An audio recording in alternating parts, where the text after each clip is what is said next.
எல்லாருக்கும் வணக்கம். இப்போ நம்ம போக போகிற இடம் எங்கன்னு பார்த்தீங்கன்னா, மகாகவி பாரதியார் பிறந்த வீடு.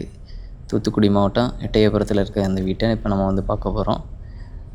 புகழ்பெற்ற ஒரு கவிஞர், மக்களால் பாரதி என்று அழைக்கப்பட்ட இந்த பாரதியார் வீட்டுக்கு நம்ம போக போகிறோம்.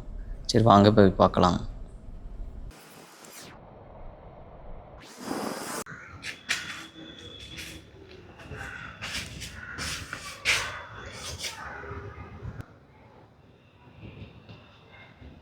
இப்போ நம்ம வந்திருக்க இடம் எங்கன்னு பார்த்தீங்க அப்படின்னா, பாரதியாரோட வீடு வந்திருக்கோம். மகாகவி பாரதியார். நீங்கள் தமிழ் இலக்கியத்தெல்லாம் படிச்சிருப்பீங்க.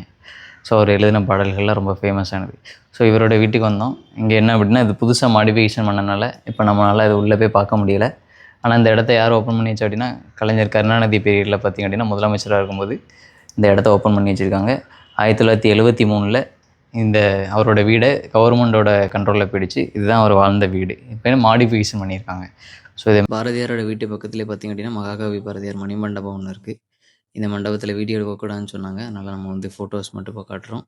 ஸோ இங்கே பார்த்திங்கன்னா, அவரோட வாரிசுகளோட புகைப்படங்கள் இதெல்லாம் இடம்பெற்றிருக்குது. அவரோட திருவுருவச் சிலையை முதலமைச்சராக இருந்த எம்ஜிஆர் அவர்களால் திறந்து வைக்கப்பட்டது. இதே போல் ஹிஸ்டாரிக்கல் பிளேஸை பார்க்கணுன்னா நம்ம சேனலை சப்ஸ்கிரைப் பண்ணுங்கள்.